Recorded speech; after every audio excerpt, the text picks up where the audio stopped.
G'day YouTube, my name's Lance, welcome to Bundy Bear's Shed. Well, the weather report, it's blowing its ass off. I'm up in the little machine shop here and the weather at the moment, it's a bit of like a possible storm this afternoon, a bit of a storm front coming through they say. The temperature will be anywhere from the high 23, the low of 17, so 17 to 23. It's cloudy out and I just had a look at the Bureau of Meteorology and they said at the moment we're having 46 km/h gusts of wind. So the big shed up the back's rattling and I've had the doors pegged and trying to stop rattling and I thought, oh bugger, it's just, it's not all that comfortable up there and it's noisy. So I thought, well, I'll just pop down the Bundy Bear's box down here and have a bit of a yarn down here. At least it's nice and quiet. I've got the dog sitting down on the floor here all curled up, nice and warm. I've just closed the door, just the wind outside and the trees rustling and all that. There's a lot of background noise, so I thought I'd just try and do the stew up in the little Bundy Bear box up here, and it's a quieter environment and I haven't got the microphones and that on. I think we'll be right in here, so see how we go. So it's Monday afternoon now and it's about 3 o'clock roughly and we had a great weekend. My friends, I've got bloody steel prickles getting in. We'll talk about that shortly, but I got little curly spirals from machining obviously down my shirt and they get in my whiskers, they get every bloody where, but anyway, feels like you got a bloody couple of splinters. But yeah, this last weekend, this is the first time I've been in the shed.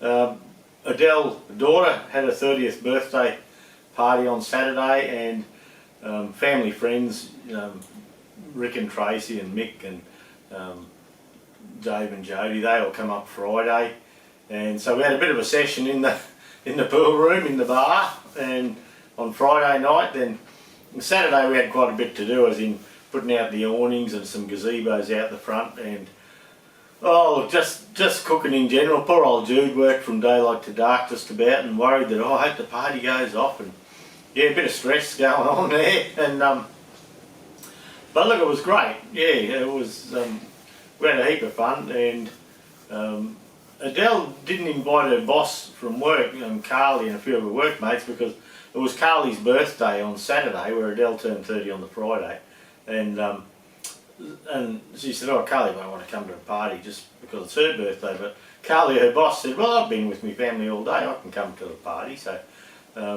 they snuck in. There was 4 of her workmates snuck in on her, unannounced. We knew they were coming. Well, Judy'd arranged it. And yeah, we're all in full swing, cooking the barbies, getting ready for feeding the masses. And yeah, they snuck in and her boss put her arms around her and said, happy birthday, and Dell turned around and said, what the F? So she was really surprised. Must get that language from her mother, I reckon. Wouldn't be me. Yeah, what the F? And she was tickled pink that people bothered to come and see her. And well, Dave and Jody drove from Brisbane, Rick and Tracy from Pomona, just south of Gympie, I suppose you'd say. And yeah, Mick come from Mergen. And the boys come over and yeah, look, we had a great time. My young bloke and his family were there and we just had a good fun evening. And yeah, it wasn't bad fun at all. We just we played up a bit. I was on pretty good behaviour. I didn't want to. I had a couple of beers early in the day, sort of thing, but I didn't hop into it too much. And I thought, oh, I've got to cook for a heap of people. Do the barbecue and do bits and pieces. And well, the food. Those women, they get in the kitchen there nattering away, and all this stuff comes out of the kitchen, and it's bloody good chewing. Young Pete, Mick's young lad, he's been making some beer sticks, and geez, they're nice. He left a heap of them here. It must be bloody. I must have 2 metres of bloody beer sticks, I reckon, if I've got any. So there goes the diet. But but look, it was a great weekend. Mick and Dave and Jody and them, most of them left yesterday, and Rick and Tracy, and this Pomona Rick and Tracy, they're camping down at Coonar, which is Kinkuna Beach. So if you look at Bundaberg, below Bundaberg towards Woodgate, there's a bay there, and we camp there sometimes. It's a lovely spot, and they're camping down there. So they left this morning, about 10, 11 o'clock or something, and yeah, I reckon they'll be hanging onto their hats. I just got a message from Rick just as the stew started that said they got down there. Their favourite spot where they like, you have the sand dune comes up, then you're camping behind the dune, and you can sort of just walk up 20 feet and sit on the dune and look at the ocean and all that, but it gives you that protection from the breeze. But that site was gone, so he's in another place, I'm not sure where, but yeah, imagine trying to put a camping trailer up and a few tarps and get things all organised, an ensuite, because a little ensuite enclosure tent sort of thing, at 46km/h winds. Gosh, you wouldn't want to wear your hat, you'd be forever chasing it. And but anyway, he reckons they're set up down there and it's wine time at 3 o'clock, so half his luck. Yeah, they had a good time, but and I hope they have a good time. I hope they get a bit of decent weather for the next week, I suppose. It's not looking too bad. It doesn't look like it's going to storm and rain, but there is whatever's around, it's pretty blustery, and yeah, it'll be right. This morning, as he was Rick took his car up the back and filled up out of our tanks at the big shed, so they had water there because you have to be self-sufficient. And yeah, we put the scales, the tow ball weight scales on his camper trailer, so he's running at about 140 kilos, so that's fine for a camper trailer. It's not a big caravan or anything. So we did that, and hopped up and had brekkie, and I went up the shed while they were packing up, and I got the canopy off the back of the ute and got it back in the shed. I got the sides back on. I got all the pig and the wood and that from camping going away last weekend. I'd left it in the ute, so I got all that out, and I got my ute back, which is good. I like having the tray so I can put stuff in it. So that's back. I had a bit of a tidy up the back there and shifted things around, and not much to show there though. But anyway, yeah, then we thought, oh well, we got the trailer weighed, so we come down and had a cuppa and a yarn, and Judy went to work early, and so yeah, about 10, 11 o'clock or something, Rick and Tracy tootled off. So I thought, right up the back and get stuck into stuff, but the wind was just just driving you nuts, bloody. And I got all the doors pegged, like I had the doors open and pegged, and all the sound was coming up on, even with the microphones, the sound was coming in too loud. You had this sound there in the background, static white noise, I think they call it. And yeah, so I thought, oh bugger that. Then I raced out and got a bit of footage, and when I started the stew the first time, this bloody big army plane, he comes across, they do training at the Bundaberg airport. Well, he started doing laps, didn't he? And I thought, oh Christ. So, I don't know what sort of plane it is, you probably know, and some of you will anyway. And yeah, it comes along and it comes down to the airport and it does like a touch and go, then up she comes, and it'll come around, and every 3 or 4 minutes, probably a 5-minute lap maybe, I'm not sure. But yeah, you think, oh that's good, it's done its lap, then next thing you hear him coming, and it is loud. So anyway, that's just, life's bloody tough in Bundy Bear shed. I haven't got last week was just busy with the party coming up and getting things, tables and eskies and grog and all that. We've got plenty of grog left over. Well, I had to buy the grog, see, so so you can't run out, that's just bad manners. So went down to the pub and spent $500 and $600, whatever it was, on grog. And yeah, we got quite a bit left, so I've got the fridge in at the pool room, it's chockers with cans of beer. I've got the fridge in my ute, I've got tallies and cruisers and all that, so I won't go bloody thirsty, that's for sure. And there's a fridge outside with leftover cheesecake and all that sort of stuff. So I was telling Judith, oh right, after this party I'm getting back on track, I'm not going to eat shit. Well, it might be a couple of days late because we have just got a fridge full of stuff. Potato bacon, steak, and yeah, just all the leftover stuff you have from when you have a bit of a do. So we'll eat that up, and I might get on track a bit later. Well, perhaps later this week, or I've been pretty good today though. Yeah, haven't gone off track really much, but we'll see. I still got this bloody prickle down here somewhere. Must have a bit of a bloody bit of steel poking through my shirt there somewhere. Bloody annoying. What I've been doing is I've been making these, and we're just about run out at work, and that there, that's a little bush I make, and the on the TE20 Ferguson TE20 PDO shaft, this presses on. There's a circlip either way, and this presses on, and the seal runs on here. So you can put a new seal in, but if this is all damaged and rusted and pitted, it's no good. So rather than replace the whole shaft, we're making these. So they're not hard to make. If you've got a lathe, there's no problem making them. They're 41mm OD, 30mm ID, and 23.9 wide. And I do runs of these things. The reason I'm doing the stew now is I've just taken the outside of a new section down to 41, and it was quite hot, so I'm 41.1 or 41.01 or 41.02 millimeters. I like them on 41. I give myself a couple of tenths leeway there, but just letting it all cool down. It was getting quite hot down there, and got a dog here. Yeah, just getting too hot, so I've let that cool down. And I thought I'd just come up and have a quick chat while we're getting there. Yeah, well, while we're waiting for that to cool down, and then I'll start boring up the centre. And yeah, I've got the boring bar set. I think it does 2 deep, and so I bore that. Then I put the centre up the back and part them off. Then bore the next 2. Then and that stops getting any taper or anything goes wrong. You haven't buggered a whole piece of steel. I think I bought. I would like to buy 45 by 25 hollow bar, but the place where I buy it, they have 50 by 25. 50 by 25, I think. 50 by 20. And so I've got a bit of machining to do just to get it down, but they will give me the right size, but I'm obliged to buy a 6 metre length, and a 6 metre length to make them 1 inch at a time. So that's 20 foot by 1 inch. That's a lot of these little bastards. But anyway,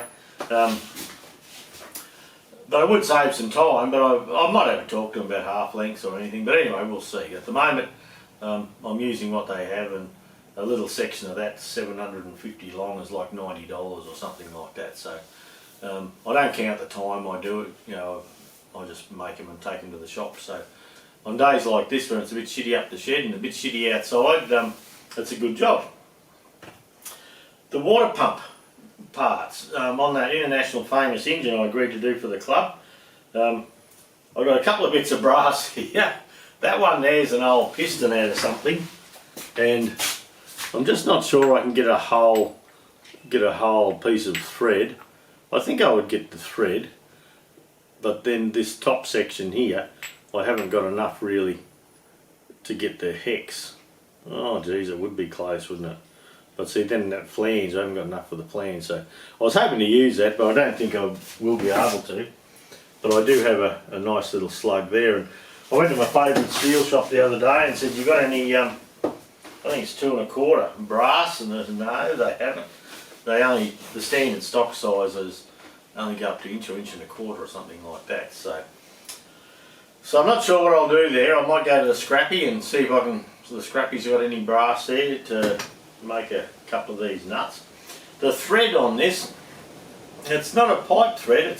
It's 12 threads per inch and inch and 7/8.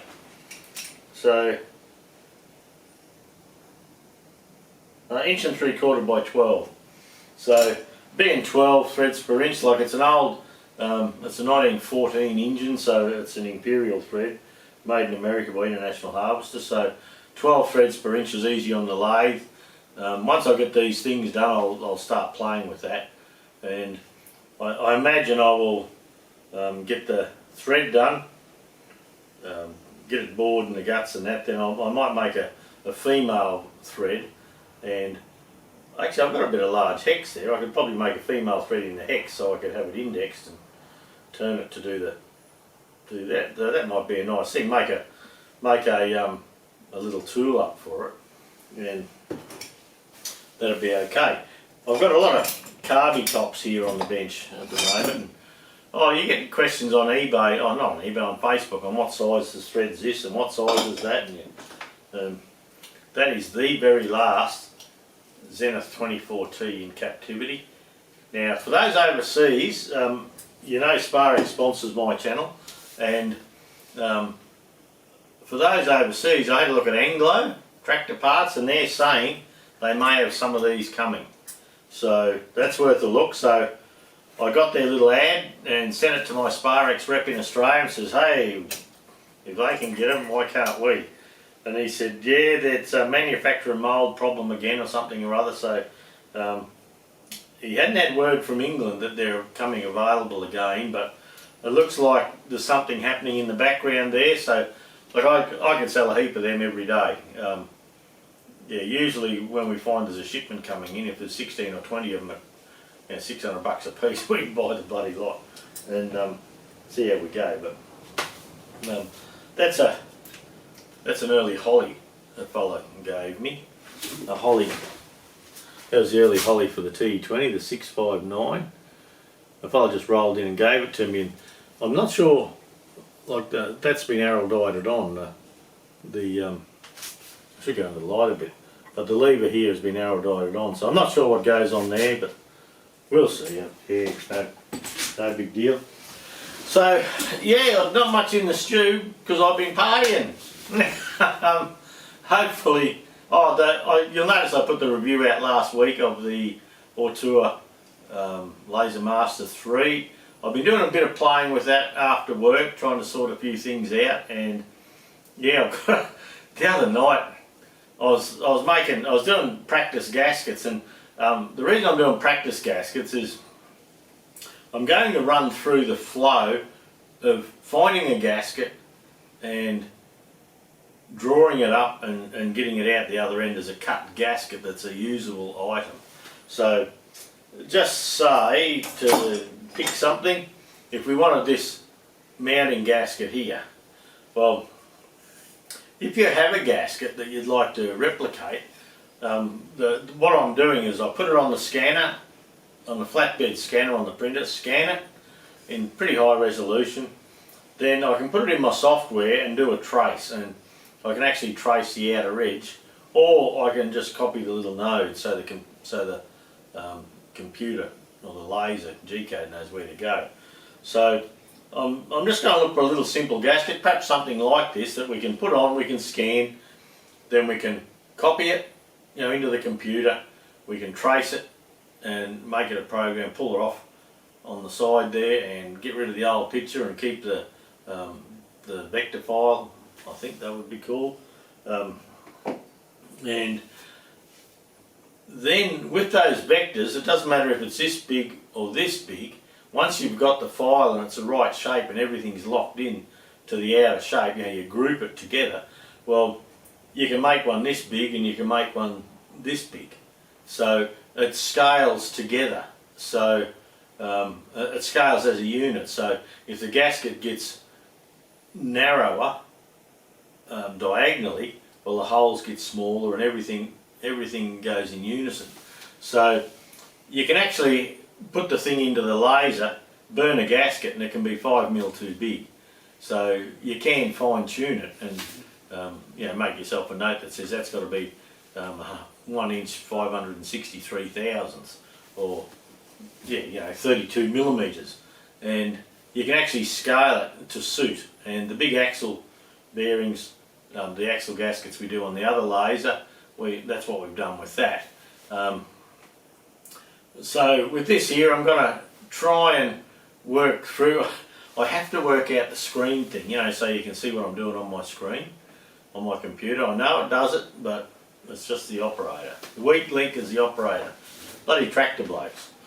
And so I'm working on that, trying to get something nice and easy to do, just to show you the advantage of one of those machines, whatever brand it is, or you know, CNC or a router or whatever you choose to use, just to show you the advantage of being able to scale as you go. So you can take a picture of a gasket like the gasket on the bottom side there, and you can get that, and you can get it scanned, and you can get the vector file of that.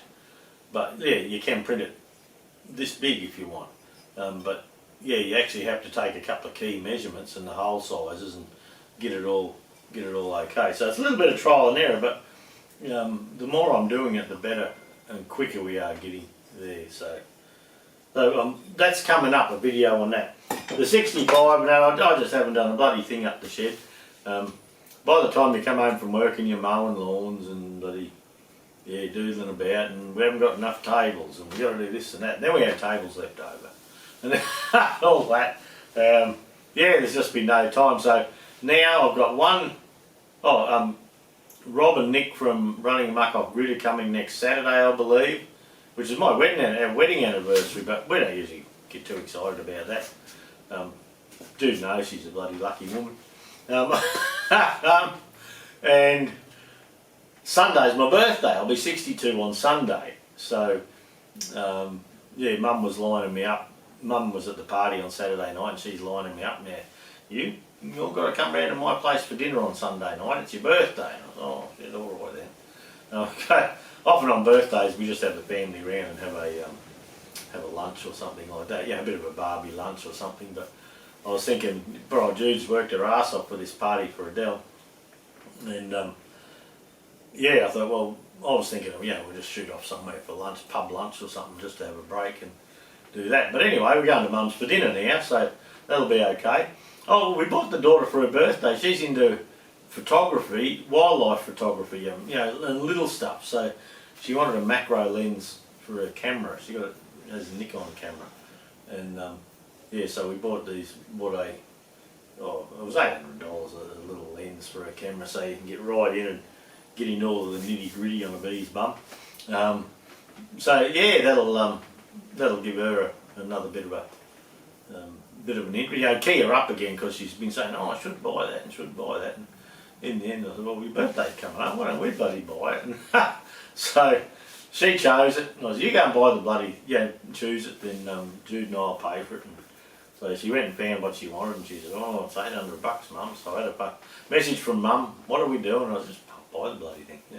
Good job done then. So we'll have some terrific photos coming up apparently. We'll see. So anyway, look, that'll have to do for the stew. I did go out with the camera and get a picture of that big plane flying over. Got a little clip of that. I might take you up the end and just show you the run of that, but it's going to be boring if you watch me bore up. You can't even see it. The tool just disappears and shit comes out the hole. And so it's pretty boring to watch. I didn't think I'd go there.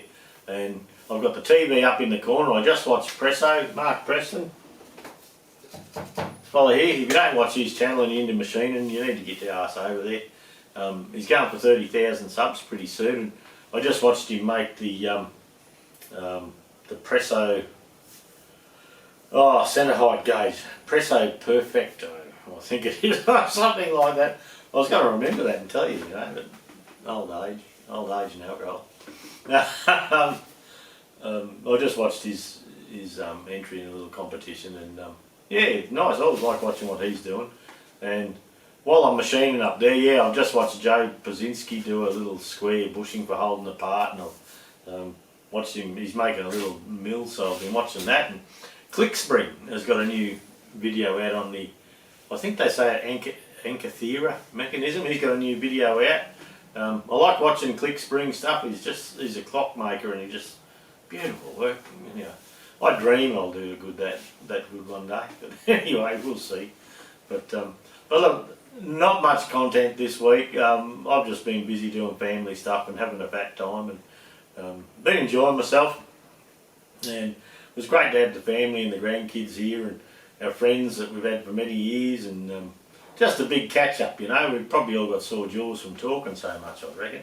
But we're getting a bit worn out now. One time we just partied hard all weekend. Now we have one night, we go steady the next and steady the next. And I suppose everyone's the same, I don't know, but anyway, we'll see how we go. But look, thanks for dropping by. We'll catch you next week. I've got a Zenith 24T carby up the back I've got to do after work this week.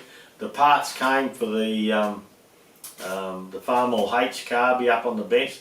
Let us know if you want some of that filmed again, but I've done a video on the 24T. Well, it's too late, I've already pulled the bloody thing apart, the Farm All H carb, but I've got the parts there. So after work this week is finish a run of these collars. Oh shit, gravity's still in the shed.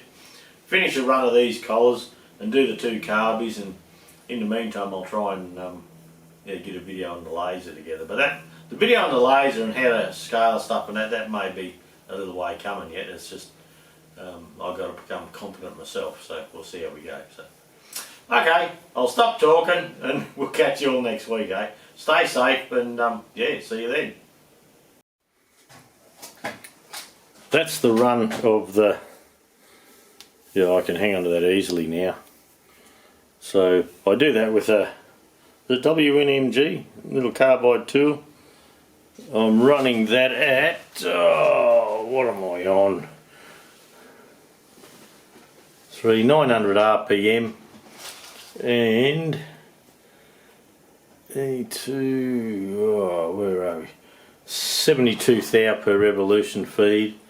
So I'm getting a nice finish off the tool, and the next in this process is the boring bar comes up and it takes the inside to size, and then after that the parting tool, it comes in at 23.9mm and drops them off. So the long job in this is actually taking this stock down because I can't buy the right size, but it is way better than buying the solid bar like I used to.